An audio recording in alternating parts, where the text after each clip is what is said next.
What is up, guys? It's Fernando back with another video. Today we have my Raw recap and review for the June 29th episode. We had an absolutely stellar episode, top to bottom. WWE killed it with this episode. It was great.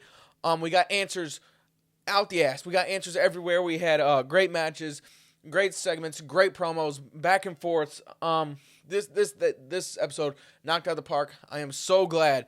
I had a feeling WWE was going to turn it up 100 levels on the road to SummerSlam, and that's what they did with this episode. So let's see if they can continue that for the upcoming weeks, or maybe even on that other trash show in SmackDown. But Raw absolutely killed it, so let's get into it.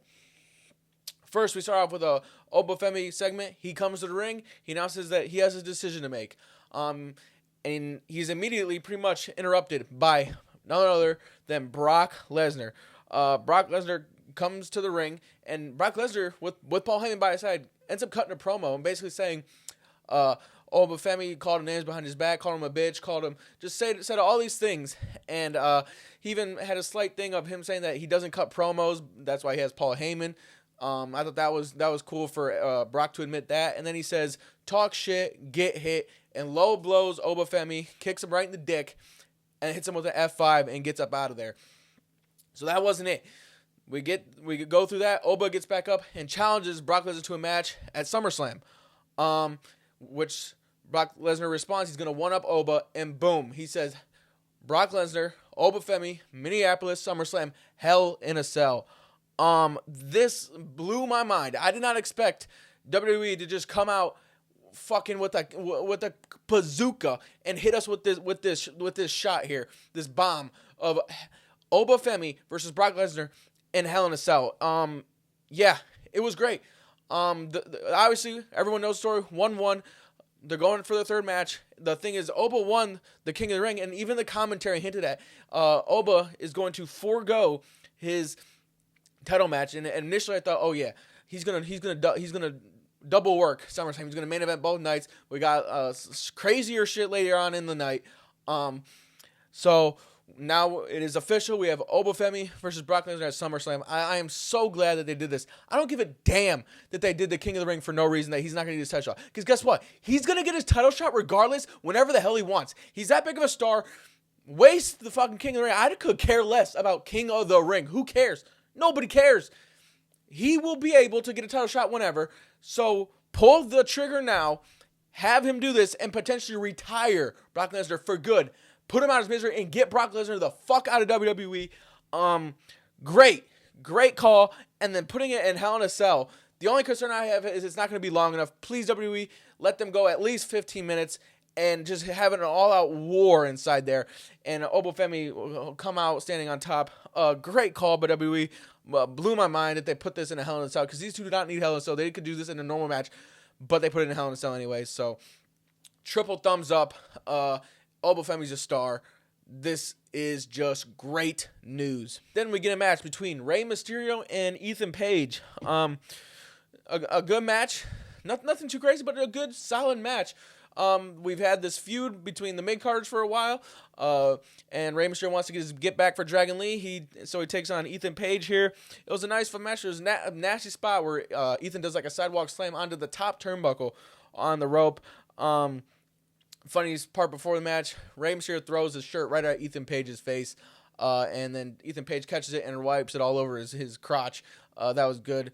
Great work, in-ring work by both. Ethan Page he can work with anyone. He is so good. He can work with anyone, any size. He's able to play the character and fit into everything so perfectly. He's what Ricky Saints wishes he could be. Eventually to a Hurricane Run from the top, 619, and Rey Mysterio picks up the victory. I'm always glad. I don't like seeing Ethan Page lose, but since it's to a legend like Rey Mysterio in a mid-card that really has no complications or anything bad, I don't care that Rey Mysterio won. It is a good thing. Great work by these two. I love seeing this on TV. Nice little filler match in the middle of the show. And we have a backstage segment where JD McDonough and Dominic Mysterio are in Danhausen's lab. They want to wreck the place, and they're kind of being careful, but then Dominic finds Danhausen's Knicks jersey that the Knicks gifted him, and he takes it. It's in like this container, whatever it is. So he ends up taking that, and he would eventually have it on later in the night. So that was a little funny segment. They're continuing this stuff with obviously Danhausen and the Judgment Day. Then we have a Joe Hendry concert with the Street Profits. The Street Profits come out, cut a promo, basically thanking everyone for their tag title win. But it leads to Austin Theory coming out, getting into it with Joe Hendry. Joe Hendry's trying to do a concert on Austin Theory. He talks shit about how Austin Theory got finished off and got destroyed by John Cena on the mic. That leads to a match. Joe Hendry easily picks up the win in a quick match. I love the stuff they're doing with Joe Hendry. His ceiling is the mid-card, a funny lower mid-card type of guy, a little bit of a comedy act. So not too much to do with Joe Hendry, which kind of sucks. I don't see him going too high or WWE utilizing him too much. But this was the end of Austin Theory. I mean, Austin Theory just takes pin after pin after pin. He gets no reaction from the crowd. He's a certified loser. It's just sad to see where Austin Theory has gone, especially WWE's given him multiple opportunity after opportunity after opportunity. He hasn't been able to turn it into anything. So I don't care what else they do with Austin Theory. There's no reviving him after this point. He gets destroyed on the mic by John Cena, obviously, years ago. Joe Hendry makes fun of him, dogs him with a concert song, and then beats his ass in the ring, pins him 1, 2, 3. It's looking pretty bad for Austin Theory. I don't know how much longer he's gonna last. And then we get an Io Sky promo. She comes out basically saying that she's the queen. Nothing crazy. She speaks a little bit Japanese, but then she's interrupted by Liv Morgan. Liv Morgan comes out, says that she got lucky at Night of Champions. She was cursed. Basically just calling Io Sky's win a fluke, and that she's going to embarrass her at SummerSlam, and she's going to get her get back at SummerSlam for the title, which inevitably leads to Roxanne Perez and Raquel Rodriguez coming out, and they attack and they jump poor Io Sky. They beat up her knee, they attack her knee, and so now she's all hurt. And nothing too crazy. They're just building a small feud for SummerSlam. I don't know if they're trying to hinder and hurt Io Sky before, like a month before SummerSlam, so that she can't be beaten clean by Liv Morgan. So I hope that they just drop this whole knee storyline of her being injured before the match. I hope that she doesn't go in there, because that's just going to ruin it. I just think that's so corny. WWE's overdoing it with these preventing clean losses. So we'll see about that. But I'm glad they're actually building something with Liv Morgan here. Even though I don't know if people are really going to get behind it all that much, because we just saw the match. I am, because I love Io Sky. I love Liv Morgan, and it's something. But I don't know how it's going to be perceived by all the other WWE universe. Then we get to a match between LA Knight and Jimmy Uso. I love this match. The reason I love this match is the in-ring work was okay. The match was okay. But the way Jimmy Uso and LA Knight were talking shit throughout the entirety of the match, running their mouths, anytime they got close, they were running their mouths, and you could hear it in the camera. So I really liked that aspect of the match. And then another interesting thing they did was they had Jey Uso on commentary.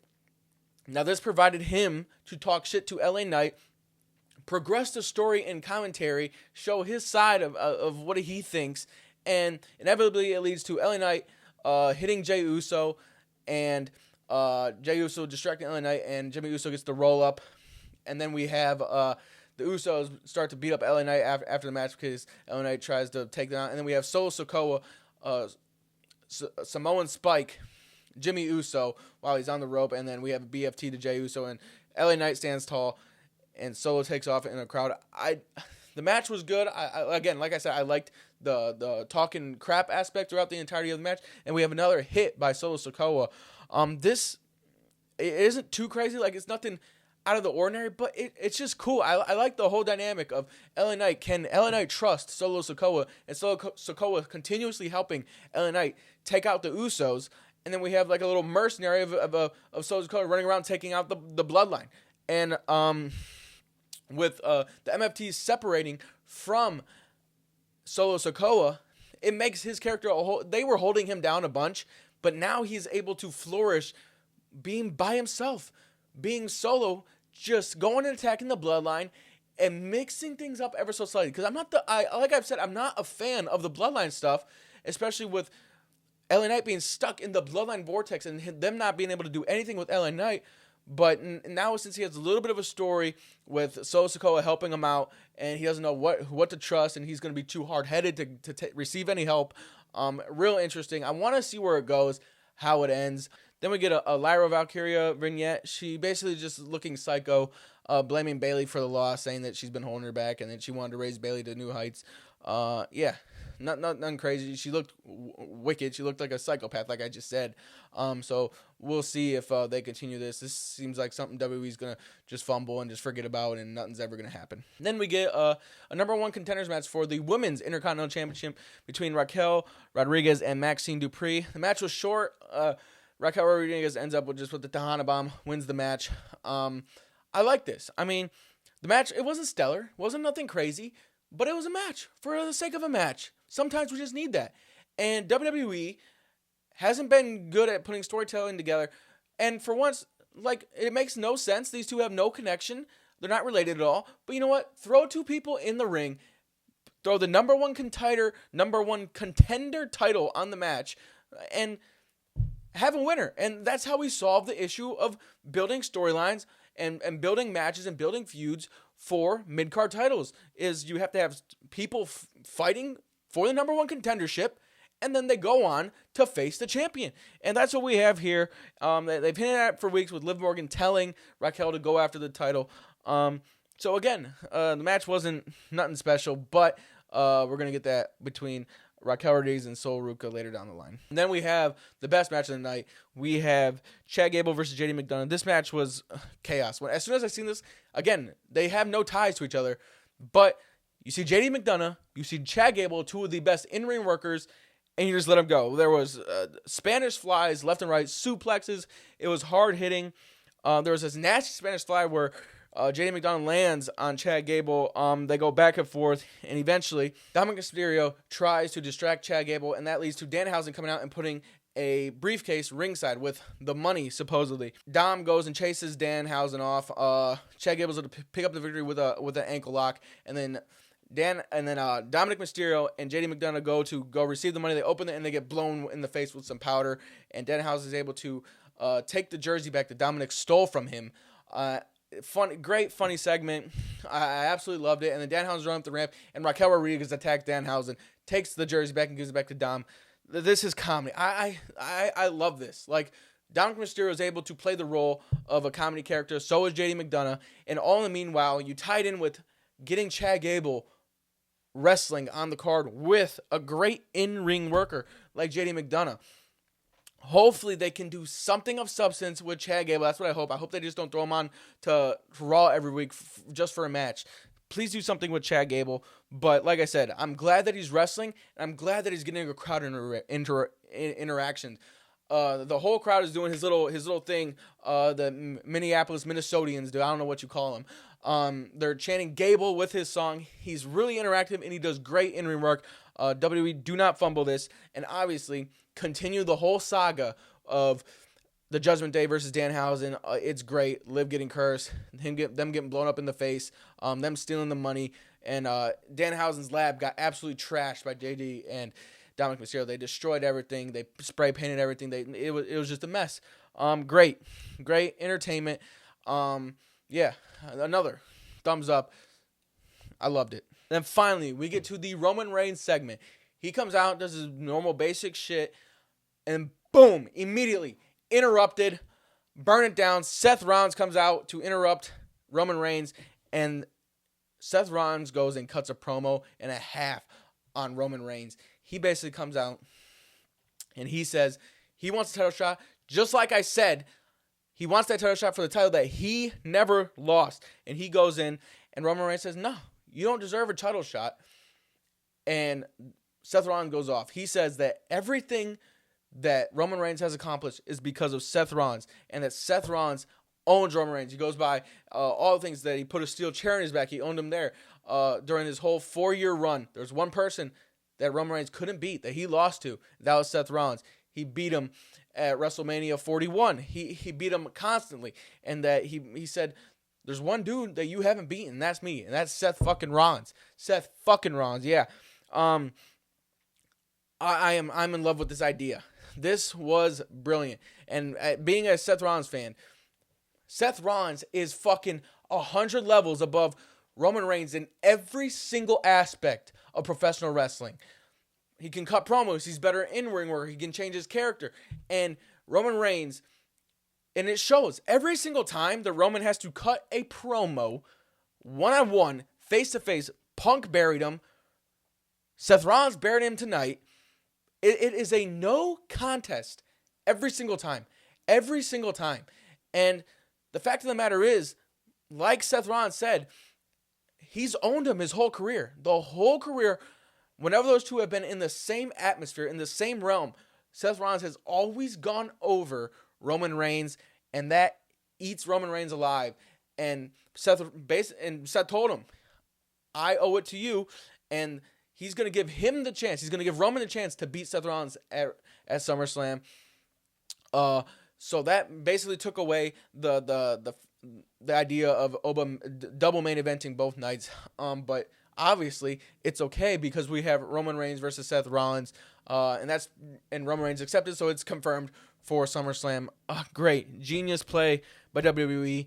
You end that feud that Seth Rollins was in with Braun Breaker, and you just send him right in the main event.